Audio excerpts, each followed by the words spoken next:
Good evening and welcome to our webinar. My name is Nicola Palmer and I'm the Marketing Manager at the Rural Planning Co.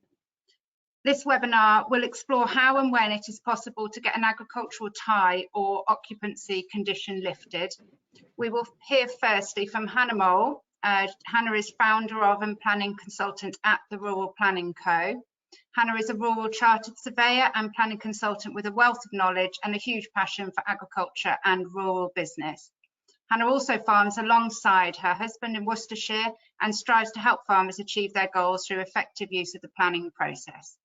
We will then hear from James Whilding, who is Director of Acorus Rural Property Services. James specialises in planning and business consultancy.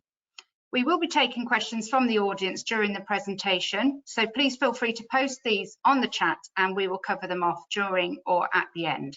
So without further ado, I will pass you over to Hannah. Thanks, Nicola.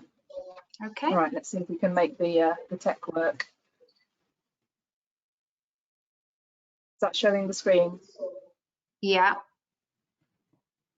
Just shout up. You still see that? That's better. Yeah, that's perfect. Perfect.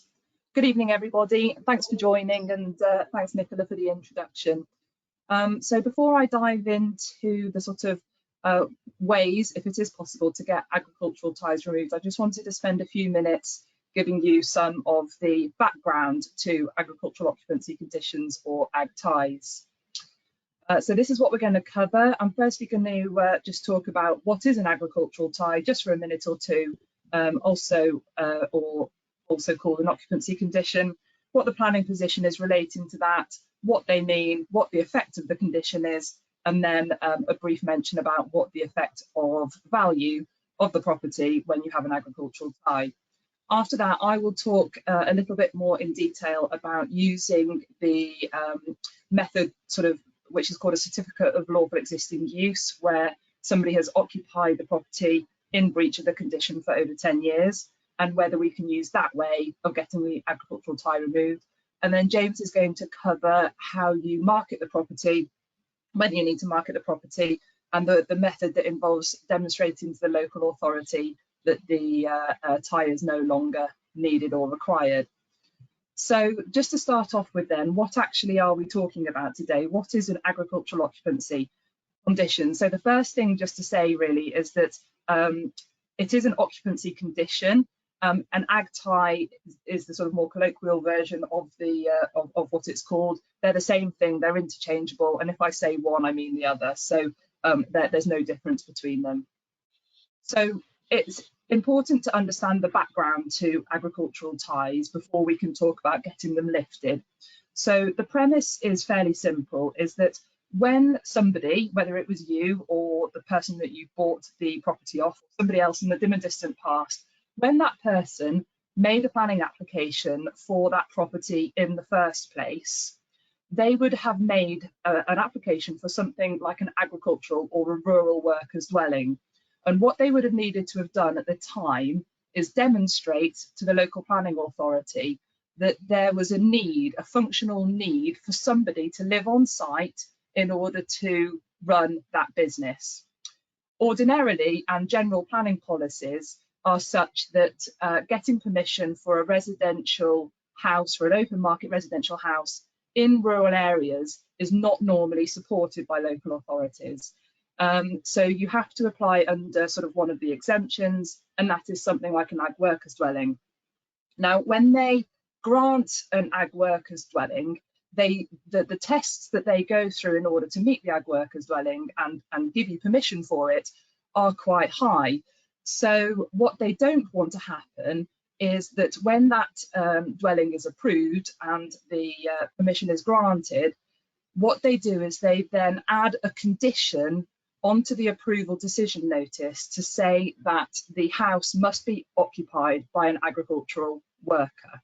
So that's the premise, is that they're only going to give you an ag tie, an agricultural rural workers dwelling in the first instance, providing that they put a condition on it to say that it must be occupied by a rural worker.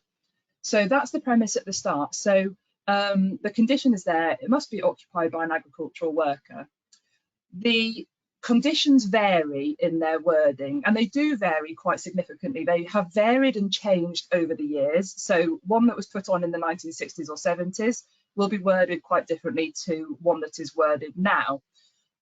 So the condition and the wording is important, and we must always try and go and find that original wording wherever you possibly can, because some of the precise meanings and words in there are important as to how we would progress in terms of getting it removed.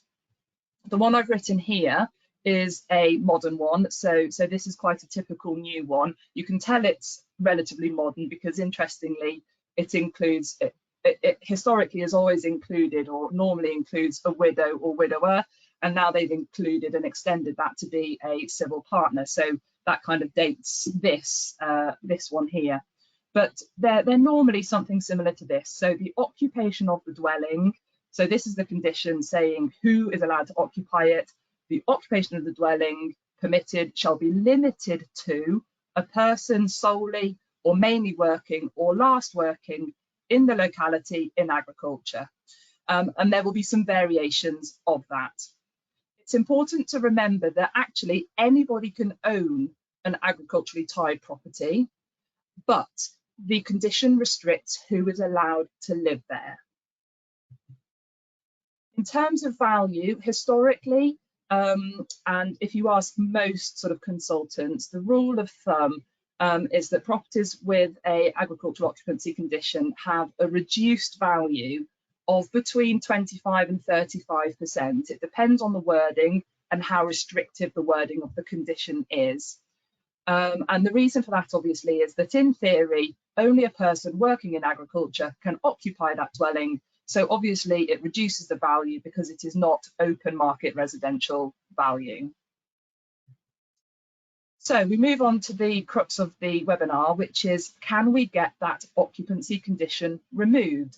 And whether that is because it's not needed anymore, or it is simply an exercise to increase the value of the property. Now, the first thing to say is it is a hard exercise to get them lifted. It's not something that is either going to be cheap or to undertake lightly. Sometimes it is possible, and there's two principal ways that we go about this. So the one that I'm going to chat about is the instance where the property has been lived in breach of the condition, so by somebody that doesn't meet the condition of working locally in agriculture. And what you can do is you can apply for something called a certificate of lawful existing use, which is, I will explain that in more detail in a moment. And then we follow that up by a planning application to actually remove the tie. So that's one way, which I'm going to talk about. And then James is going to talk about the situation where you might try to demonstrate there is no longer a need for a property for an agricultural worker in that area. And the most common way of doing that is by undertaking a marketing exercise, but James will discuss that further. So, in breach of a condition for over 10 years, within the Town and Country Planning Act, which is obviously the main sort of principal planning legislation in England, there is a provision that if a planning condition, and other things, but we'll just talk about planning conditions today, if a planning condition has been breached for over 10 years, it may be immune from enforcement. That is, so long as the breach hasn't been concealed. It probably doesn't apply to this quite so much, but the case of a new build house behind straw bales is the type of concealment that it could be, or an enforcement notice served. So if those things haven't happened, in theory, then once the condition has been breached for over 10 years consistently, then it should be immune from enforcement. So in order to sort of get that in writing, if you like, we apply to the local planning authority for something called a certificate of lawful existing use. And that's what I'm going to talk about. First of all, it's important to understand what a breach is. And that really is where the person or people occupying the dwelling have not complied with the wording of the occupancy condition, and they have to have not complied with it in its entirety. So sometimes these breaches can be subtle and sometimes they can be obvious. So if it were a banker and his family that have had nothing to do with agriculture, have never taken a wage from agriculture, never been involved or worked in agriculture, and that banker and his family have lived constantly, consistently in that house for over 10 years as their principal residence, then that is a clear breach of that condition. But interestingly, sometimes it can be more subtle than that, because when we're talking about, this goes back to the wording of the condition, if the condition is, and the definition relates to the definition of agriculture, then actually, for example, an agricultural contractor or perhaps a gamekeeper might not comply with the condition. And therefore, whilst they look like they might be in farming or agriculture, they might not technically comply with that condition, and therefore they are also technically in breach. So sometimes we can have these really obvious sort of out and out breaches, and sometimes it is more subtle than that. So it's important to go back and look at that wording and really examine who has lived there and have they actually been in breach. So what we can do is, once you have got the position where you believe that you can demonstrate you've got 10 years of being in breach of the condition, it makes it immune from enforcement through the certificate, through the application for a certificate of lawfulness. But at this point, you haven't actually applied to remove the condition. We might be in the position where we can get you immune from enforcement through a certificate, but the tie is still technically there because you haven't actually made a planning application to remove the tie. So what the normal course of events is that we go through the process, if this applies, of getting the certificate, and then we can, and then the certificate becomes what's called a material consideration. So then we look at the local planning policies and see what they say about removing a tie. In some instances, the presence or the achievement of getting a certificate of lawful existing use is sufficient that we can then make a planning application to remove the tie altogether on the basis that we've got the certificate. Some local authorities won't accept that, and they still insist that you have to be able to demonstrate that there is no longer a need in the locality. So being in breach of the occupancy, this is the condition, this is what we have to prove to get a certificate of lawful use, that basically none of the people living in the property must meet the condition. So for example, if you were looking at that condition that we looked at earlier, so none of them must be employed, mainly working or last employed in agriculture.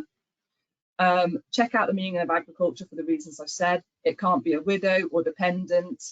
The breach has to be constant for in excess of 10 years. So it couldn't have been, for example, somebody lived there in breach for a couple of years, then it's been empty for 5 years, or the balance of the years, or it can't be where it's been partly occupied by an ag worker and partly not. It has to be 10 years of consistent breach in order for us to be able to become immune from enforcement.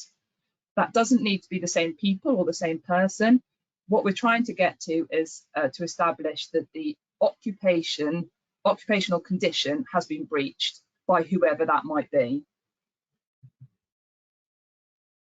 The process of getting a certificate of lawful use is basically, it feels much like a planning application, and you go through the planning process in the same way, but technically we aren't actually asking for planning consent.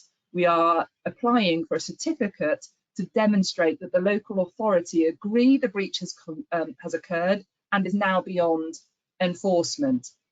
The tests for us proving that balance is the legal test is where the onus is on the applicant. So it's on you to demonstrate that on the balance of probabilities, the breach has occurred for the requisite period of time, in this case 10 years.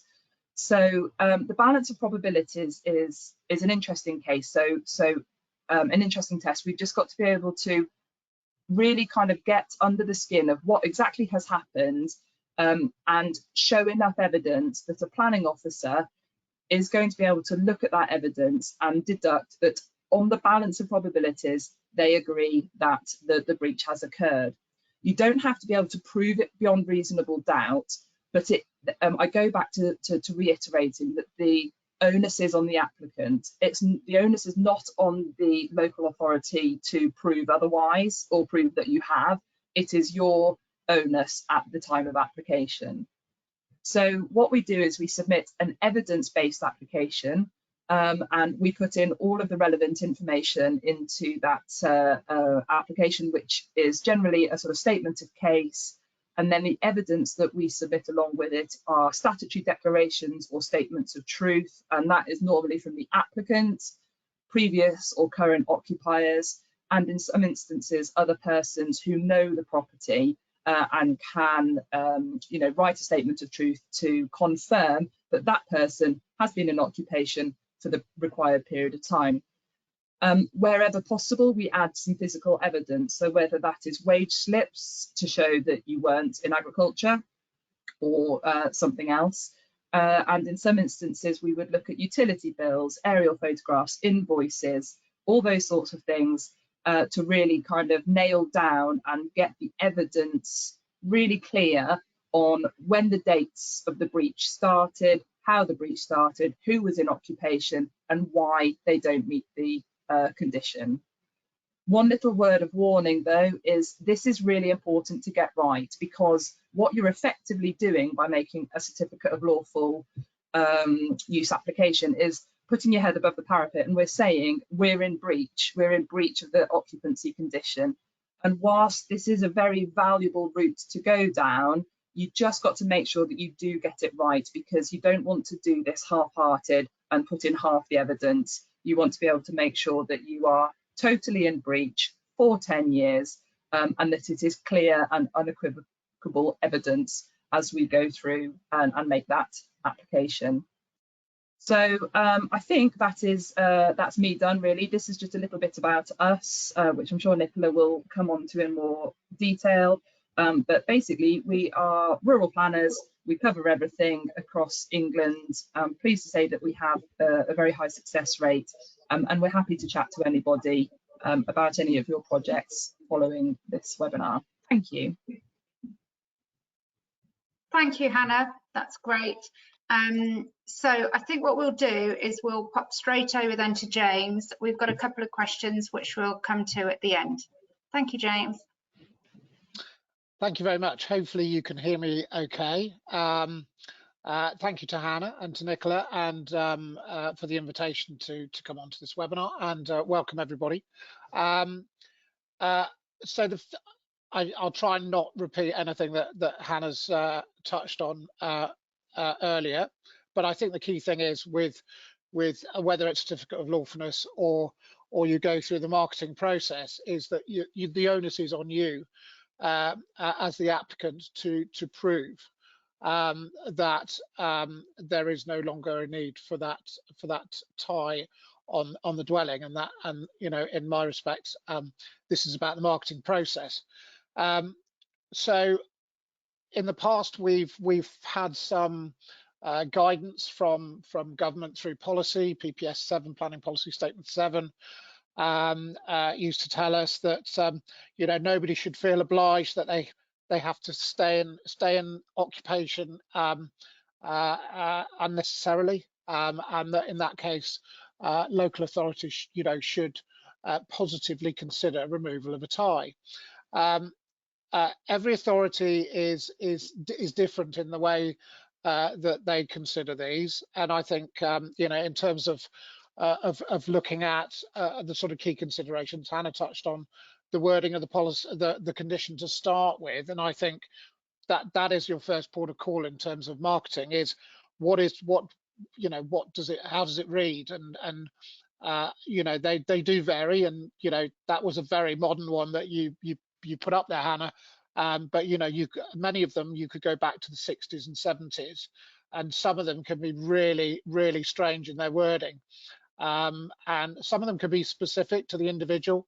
They could name an individual, or they could link it directly to an activity, but the key thing is solely or mainly, so obviously that's about employment being full-time.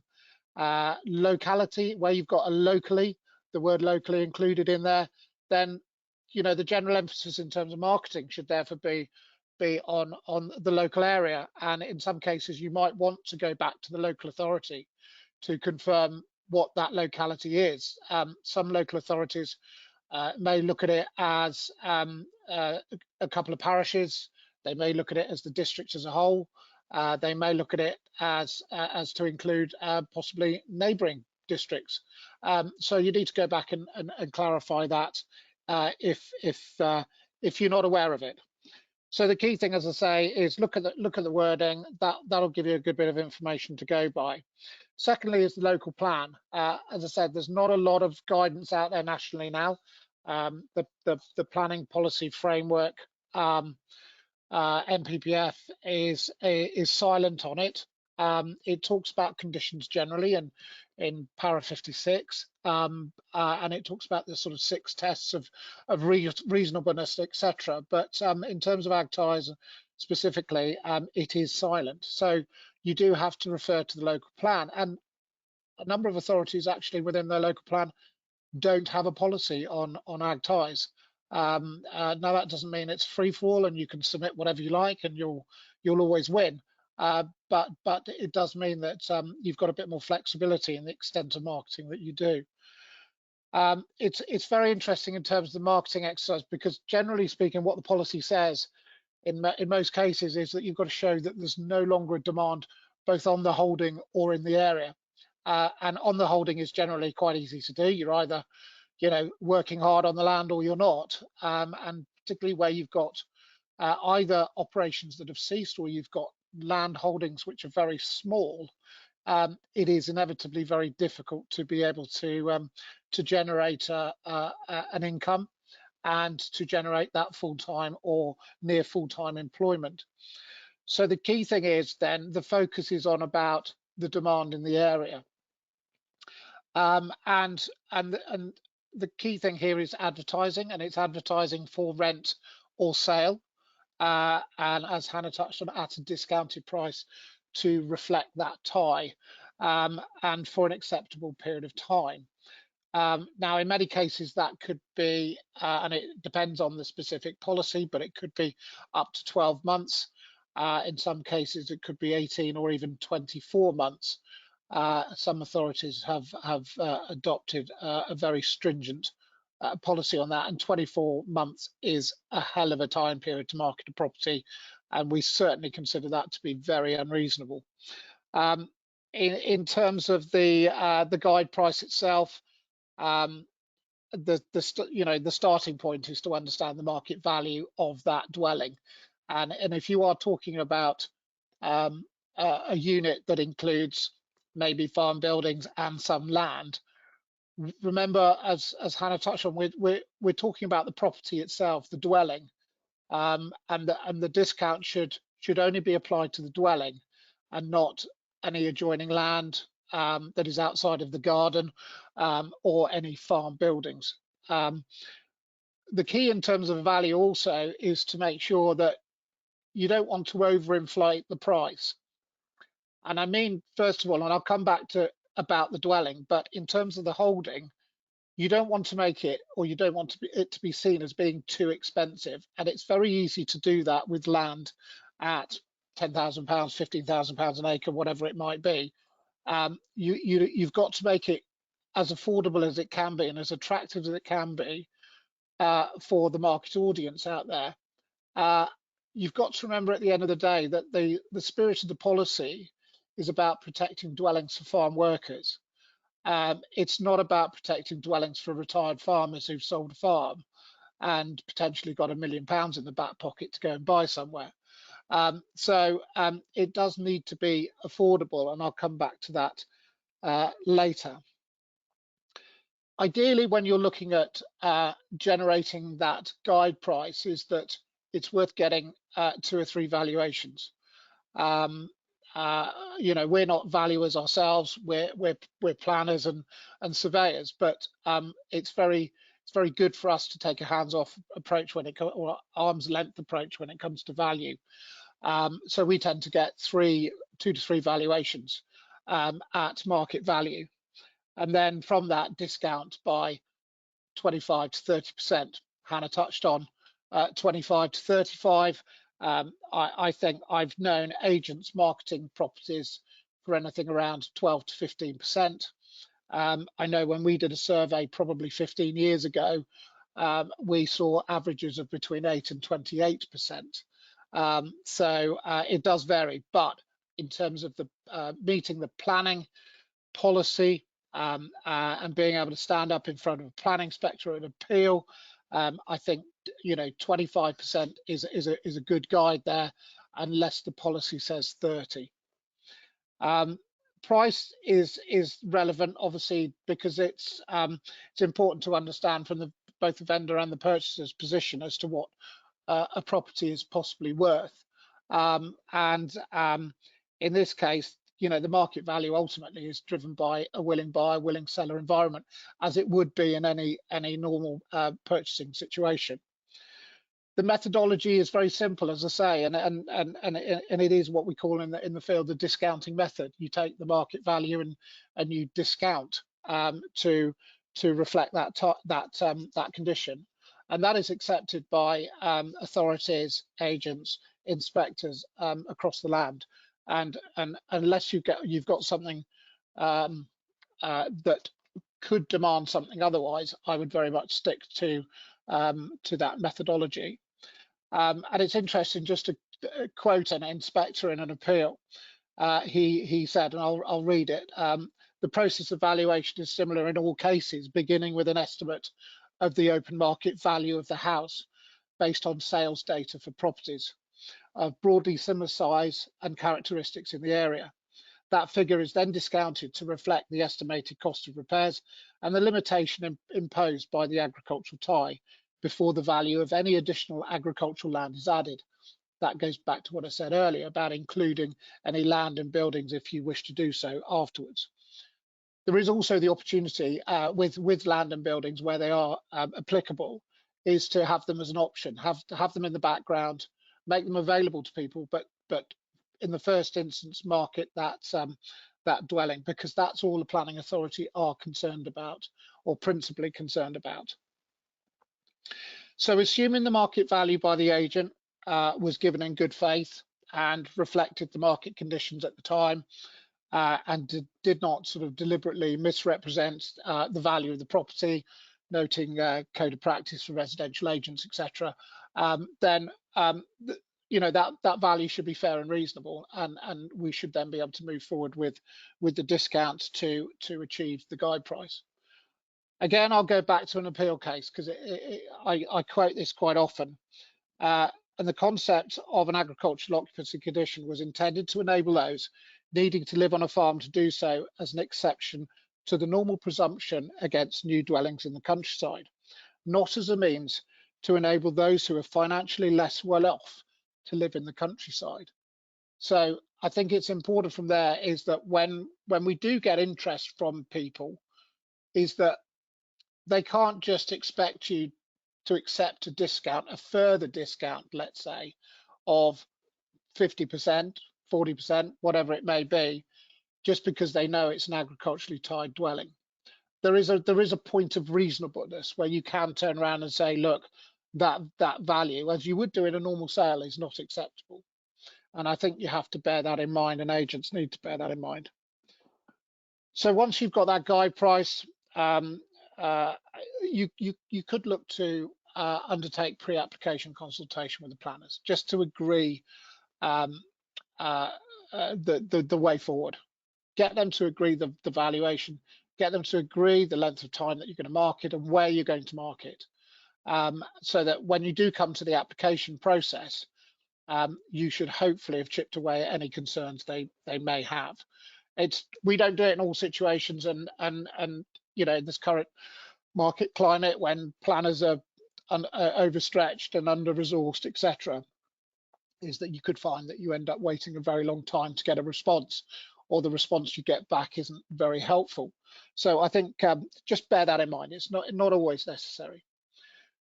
The key thing then, obviously, moving forward is once you've got your particulars, is to get them on the internet and get them out there into the marketplace. Rightmove or Zoopla, I don't think it really matters.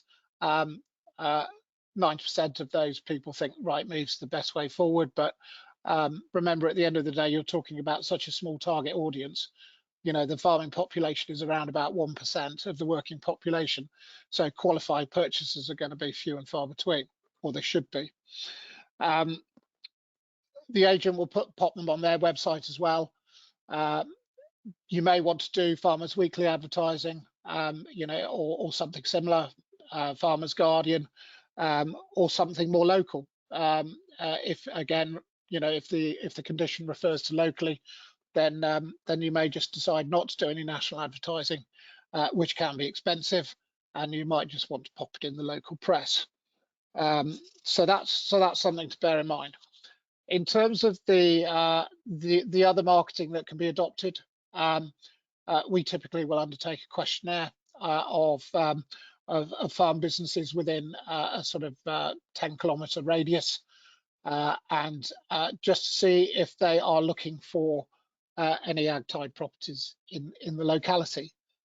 It's trying to tick boxes, that's the key thing, and pushing planners into a corner to make it very difficult for them to refuse. So the more robust you can be in accessing the target audience, the better the chance, the greater the chance of you getting a successful application.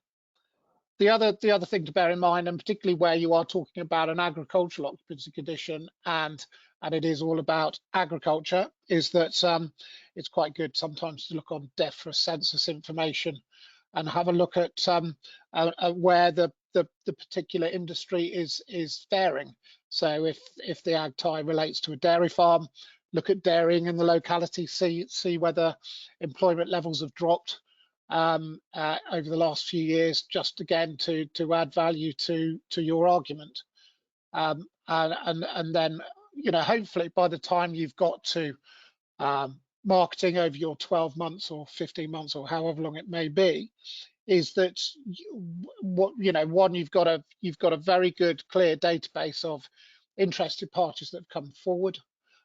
You'll have noted all those that have visited the site, those that possibly have put in any offers, but also those through Rightmove and Zoopla, etc., who have accessed the internet. And that is the beauty of internet marketing now, is that data is readily available. It's all big numbers compared to old hard copy advertising, but it does give us good evidence, and it does get a property on the market very, very quickly, which is generally what we want. So I think the only thing I will touch on before I sort of sign off a minute is about interested parties. Hannah touched on compliant workers, whether they are bankers or agriculture contractors, and it's very interesting. We all have our own opinions as to who qualifies and who doesn't, and the banker's an obvious one that doesn't, funnily enough.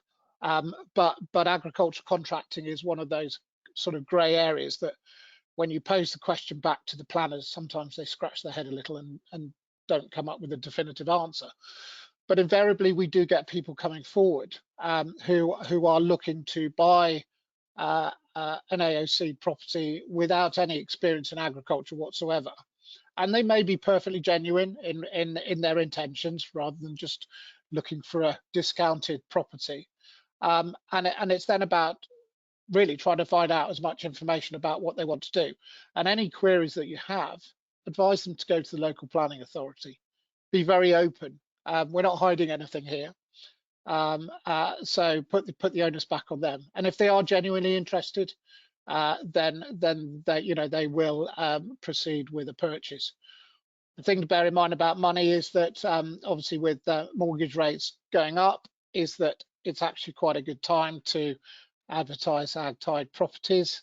The mortgage companies will lend on these AOC properties, but only a few, and invariably they will want fairly considerable deposits, which again make it very difficult. So cash buyers are king, and they have much more opportunity, and most agents, quite honestly, if they're not going through the planning process, will sell to whoever just to get the commission and won't worry. And that's fine. If it's cash buyer, they run it at their risk. But for somebody with a mortgage, they're going to have to very much show an agricultural business and a business plan to go with it. So I think probably that's enough for me at the moment, and happy to take any questions. Thank you, James. That's great. So we've got a few questions. The first is, can you rent out a property that has an ag tie? Yes, I'll start. James, yes, you can. In theory, obviously, it is supposed to be to an agricultural worker. They are actually, sorry, they are qualifying. So re-above as a holiday or a short-term rental. So in theory, just Joe blogs off the street as a short-term rental or holiday don't meet the condition of the agricultural occupancy condition. So therefore the risk is on the person that's that owns and is letting it out. If they want to let it out and see what happens, that's at their risk, and obviously people do, but they do run the risk, obviously, of the local planning authority knocking on the door and saying this person doesn't comply. You wouldn't want to get in the position where you can't get them out and the planners are saying they shouldn't be in there, but your tenancy can't get them out either. So people do, they certainly do.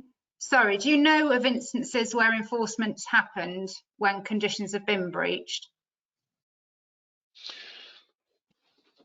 Go on. The planners, I say this with caution, the planners are very under-resourced. There isn't a lot of enforcement action on this type of thing as a general rule. They don't have the time or capacity. It is normally only where somebody has effectively phoned them up and let the planners know that they think somebody is in breach. Then they're obliged to check it out. Just as a routine thing, almost it's really unlikely. But if they've got a grumbling neighbour or Doris down the road that's got too much time on her hands, then and decides to put in a complaint to the council or make them aware of it, then that's quite possible that could happen. Yeah. Sorry, James. Okay.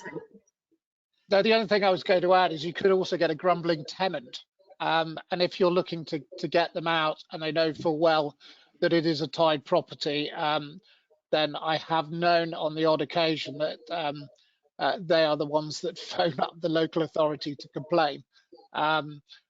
So you've just got to try and be nice to everybody, really. Just proceed with some caution, but yeah. James, do local authorities still tie houses to land via an S106? They generally shouldn't. There are some authorities that still do, and certainly I'm down in the southwest and North Devon and Torridge area still do. I think some authorities where the land holding is quite small, they will look to tie as well. It does go against the grain of government guidance, because the general advice to local authorities is that a planning conditions should suffice, and there should be no need for a Section 106. And we should be moving away from Section 106s anyway. So I would try and argue it in the first instance that a condition is sufficient, but the fallback is you have to go with a Section 106. Okay, thank you. And what happens if you market the property and you get offers on it? You've just got to try and see how genuine they really are. And that's the same in any market situation.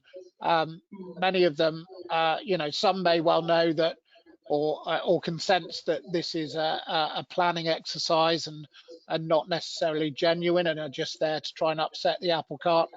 But those that are genuine, will want to see it through, and they'll provide the evidence to support their case. And ultimately, if you find that somebody is very keen and they qualify and they've got the finances in place, then we're having to make a call with the client to say, look, do you want to accept this or not? And if you don't want to accept it, the reality is you've probably got to pull it from the market and not look to remove the tie through an application. You'd need to delay it, and that could be 12 months. It could be longer. So just sort of qualifying that then. So if you're marketing a property and you got some potential purchasers, where's the onus to check who the purchasers are and whether they qualify? Is that on the agent who's marketing the property, or on the seller, or how does it work? Well, if we're instructed to do it, I suppose we're slightly different to most agents as 95% of our job is planning orientated. So our end game is the planning application. The marketing is just the process, the early process that we have to go through. But we will track every inquiry. We will send them a questionnaire. We'll understand everything about them. So the onus is on us as the agent to then be able to advise our client as to the situation. Most agents aren't necessarily looking at that because they're not looking at it as a future planning application, and that there's a huge difference. And sometimes the problem is, of course, is that if obviously Acorus, you do the whole shebang, you do the marketing and the planning, but of course somebody like us that doesn't do the marketing element, we potentially could do the planning, but we don't do the marketing. So if I were tasked with this, I would need to go off and find an agent, a local agent to work with. Of course, agents only work on commission, so generally speaking, they're getting their commission if they sell that property. So a lot of them are probably going to not necessarily want to be putting something on the market. They're not actually going to. The intention is not really to sell it, and so you're going to need to come up with a different. You've got to have some upfront discussions with an agent about how this is going to work, and then, like James says, if you also need that agent to probably go into even more detail with any potential purchasers than they would on any other property, because we're going to need to understand if they qualify, if they've got the finance. We're going to need to have evidence of all of that, because if it follows through and we get to the point where actually none of them have qualified or couldn't find the finance, and we're in a position to say we've demonstrated this, we can make a planning application now. We need all that evidence to show we had 3 people come forward, but they couldn't comply because of X, Y, and Z. So we've got to get all that information. So that's still on the agent really at that point to get that information. So, which of course they're not going to want to do all this work without getting paid in some way. So just a bit of jiggery pokery to sort out there if you're going to do it like that. So that's probably why you just use James. Yeah, it's really difficult because invariably we have 2 different situations. One, we get a client who phones up going, I've marketed my property with the local agent for the last 12 months. Can you now put in an application to remove my tie? And then we start going back to the agent and trying to get the evidence. Yeah. And sometimes that evidence isn't necessarily as robust as we would like it to be. So if a different agent is going to get involved, and Hannah would be in the same position here, is that we would want to sit down with that agent and go, look, this is what we expect from you. Otherwise, if we're just using an agent for evaluation, they're either going to do a free valuation or they're going to get paid. So at least they're going to get some fee out of it. The hope is for them, if a tie is removed, that later on down the line they may well get a sale. Yeah. Okay. So just slightly recapping on what you said, James. When you talked about marketing the property, you talked about all the different methods that you can use to market the property. Can you just clarify, does it need to be marketed in the same way as a normal property? So put on Rightmove, have a sale board, or is it possible just to write to the neighbouring farmers or local agricultural businesses? Where's the line, or is there a line, or does it depend on the property? How does it work? Well, I think you've got to advertise it for sale, and the fact is that whilst you are doing this, or the vendor's doing this for a particular purpose, for planning. He or she doesn't necessarily want to sell the property and move out of the property or whatever in some cases, then you've still got to put it forward on the basis that it is a genuine effort to sell a property. I have this debate with local authorities, and I've had this debate for probably 30 years about the validity in a way of marketing the property when at the end of the day you're just putting in a planning application to remove a tie. But that's for another another discussion. The fact is you've got to go through that routine. Now you have to do the marketing evidence, so they'll want to see that you've advertised, whether online, whether hard copy advertising or whatever. The questionnaire element and notifying local farmers, etc., is adding value to that. The hope is that most people have got a Rightmove app on their phone now or whatever, and or a Zoopla, and if they're really looking for property, genuinely looking, then they'll get an update as soon as something comes forward. Yeah. The questionnaire thing is really just about to sort of tick another box and show, well, actually what we did on top of this was to write to farmers in the locality. And it's a lot of agents don't do it, and we don't do it in all our situations, but quite a lot of them we do, because we think there's a bit of added value, and it just comes down to being robust, pushing that planning department into a corner and saying, look, we've done everything to prove there's no demand here, and therefore you have to remove the tie. Yeah. Okay, thank you. I don't know whether this might be related more to Hannah, but to get a certificate, can the land have been rented out for the 10 years? The property, yes, yeah. So yes, it can. It goes back to what I said. Really, is that it doesn't really matter who it is. Doesn't matter if it's multiple people, but it needs to have been in breach consistently for a period of in excess of 10 years.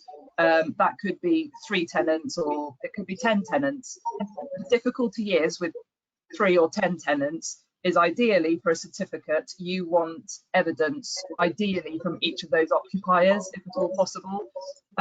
Sometimes you can't, somebody's passed away or moved away, you can't get hold of them or whatever, but you don't really want any gaps in your evidence. So really, if you've got one person that's still occupying it at the point of the application that can do a stat dec or a statement of truth for the whole period, that's the easiest way. 2 or 3, you can normally get around that, but once you've got multiple, it's very difficult to conclusively provide that evidence that's not just the applicant saying it was rented out to those logs, I promise, because there's not a lot of evidence normally unless that occupier can, provide a statement to that effect. Okay, great, thank you.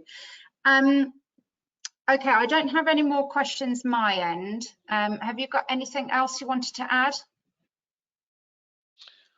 No, well, the only thing I would add on certificates of lawfulness, and I think Hannah may well have touched on it earlier, is that it is amazing how many authorities take a different stance once certificate of lawfulness is granted as to whether you have to go down the marketing route or not. We tend to find that probably the greater proportion will allow you to put in an application straight after the certificate of lawfulness is granted, on the basis that the condition is no longer reasonable or enforceable, because in effect anybody can live there until such time as somebody qualifying comes along. So in most cases you can remove a tie quite quickly afterwards, 2 or 3 months afterwards.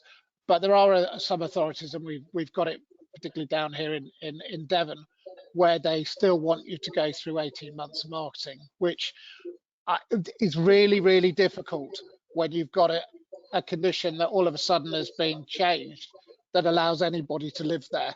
You're opening it up to a much wider market audience, and to me, it's a wasted exercise. But again, that's something we've got to push planners on.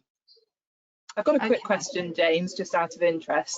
If you had got a property with a certificate of lawfulness on it, but not the ag tie lifted, what value discount would you apply to that?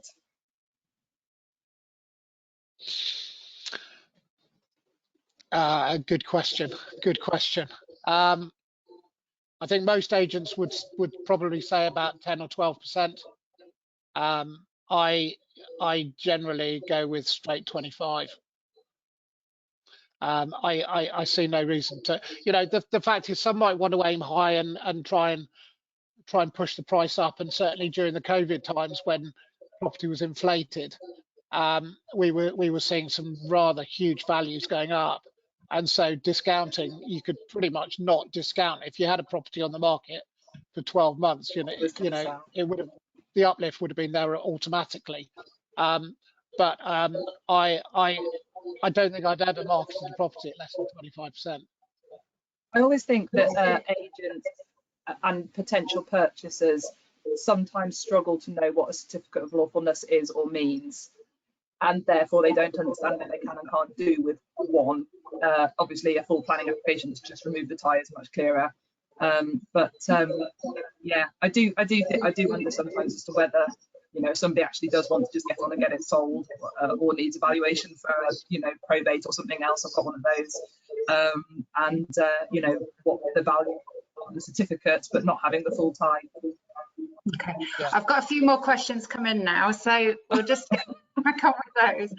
So the first one is just to clarify, if a person with a non-agricultural background wished to purchase and live in a property with an agricultural tie with a view to operate in their own agricultural business from that property, it is possible if, one, the wording of the tie allowed it, which I assume the answer is yes. Two, there is a robust and detailed business plan in place relating to that business for that person. Also, if a family were to purchase and the business plan only required one family member owner to work in that agricultural business, would that be accepted, i.e. without the need to remove the tie? That's quite convoluted, but do you get the gist? Yes. Right. I think I'd go by those.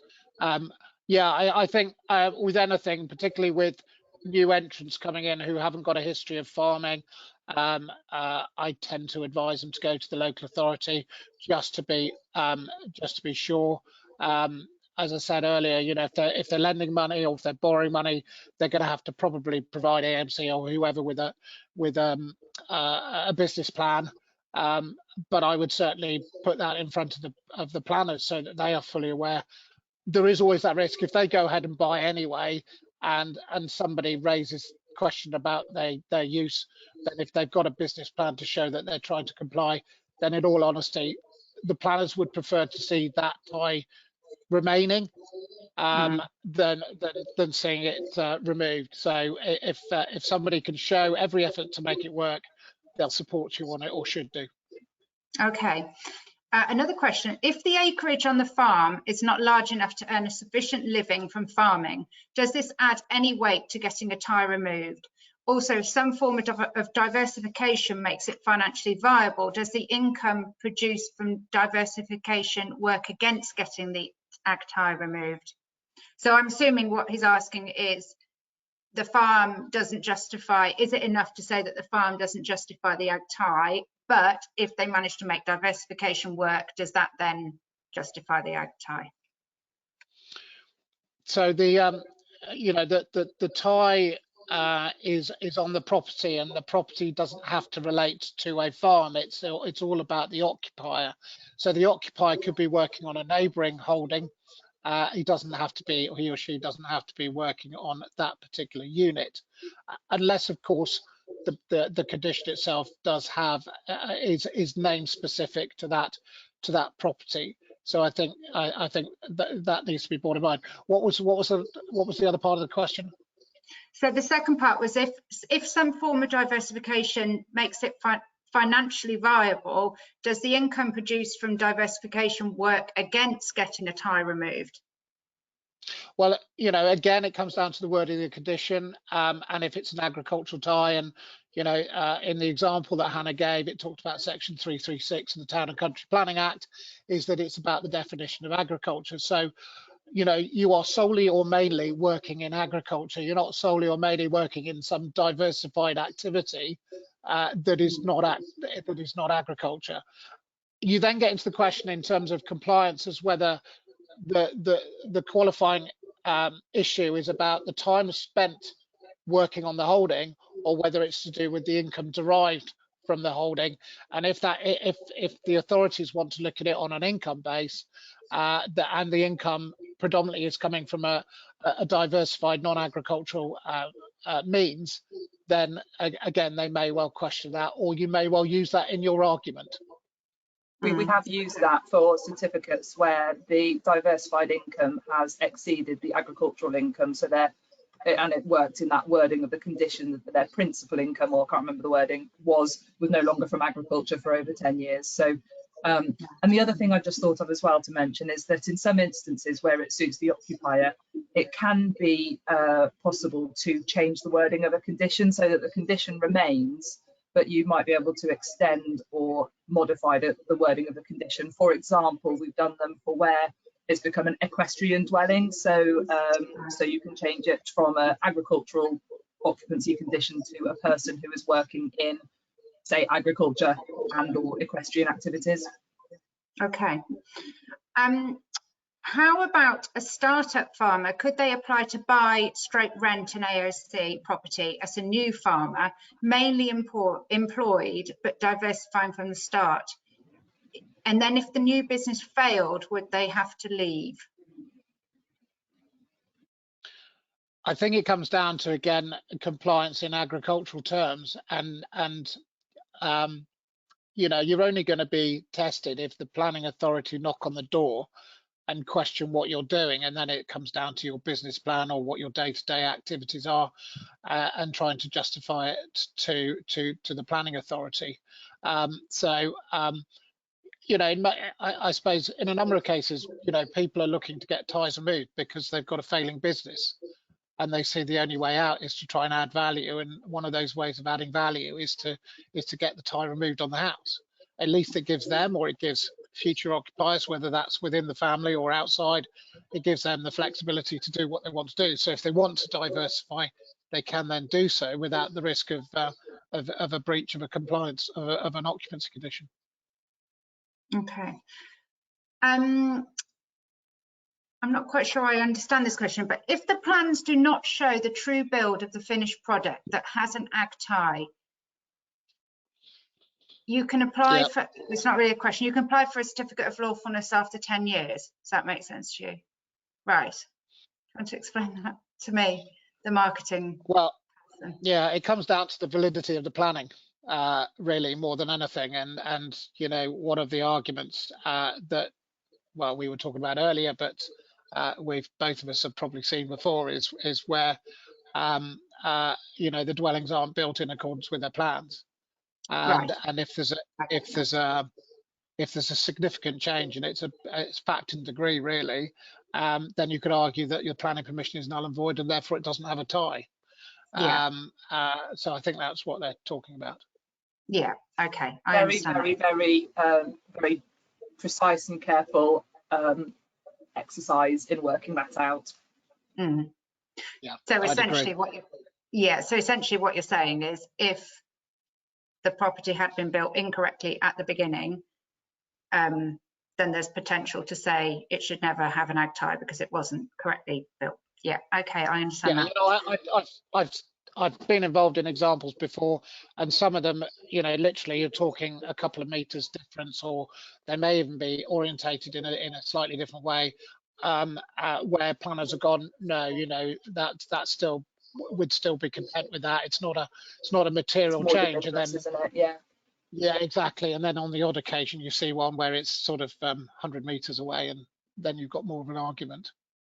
Okay, right. A couple more then. So one question was, where did the idea of the condition come from? Why does it exist? It kind of goes back to what I was saying at the start, really, is that the general presumption is against new residential development in the countryside in rural locations.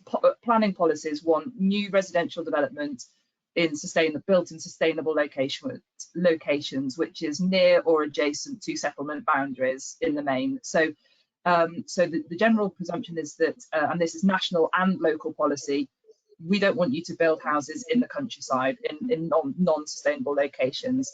But they do have to have a number of exceptions to that. Things like barn conversions, paragraph 8 is ag workers, and so they're basically giving an exception to that rule to allow you to build an agricultural workers dwelling in a rural location. So what they don't want to happen is for any Tom, Dick and Harry to be able to occupy that. They want it kept for the purposes that they gave it in the first place, which is for it to be occupied by somebody who needs it for the purposes of agriculture or a rural business. So that's why they put a condition on it, because that is the way that the planning system can manage or enforce, what's the word, the way that they can manage or enforce that position, I suppose, is by applying conditions. Okay. And I think that sorry, just to add to that, you know, I think when the first Planning Act came out in '47, and I wasn't born then, surprisingly, but you know, the principle was exactly the same. Was that you know, the countryside was a very special place where you wouldn't have dwellings. So you know, you can look at a lot of these occupancy conditions, and they will date back to, you know, the early '60s, the late '50s, etc. So the NFU and the CLA and whatever have been lobbying government for years to try and get the whole tie process removed, and have failed every single time.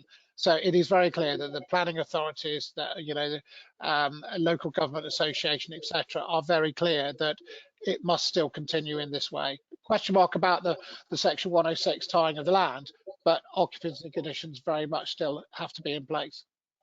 Okay, just a quick question then at the end. What actually happens if you do breach it and they come and talk to you? Do they fine you, or can they force you to leave the property? What's the actual consequences of that? Because it's a residential property, the normal course of events is that they most often would issue the occupier or the owner or both with something like a planning contravention notice, so that they're basically asking for information. Who owns it, who's occupying it, what do they do, that sort of information. So it's like an information gathering exercise in a slightly soft touch approach at the start.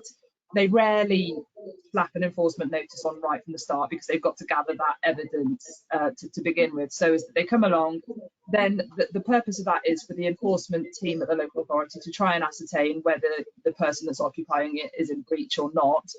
If they ascertain through the gathering of that information that they are, they will have to take a view on what to do next. And in some instances, they basically might just say to them, you're in breach, you've got X amount of time to leave.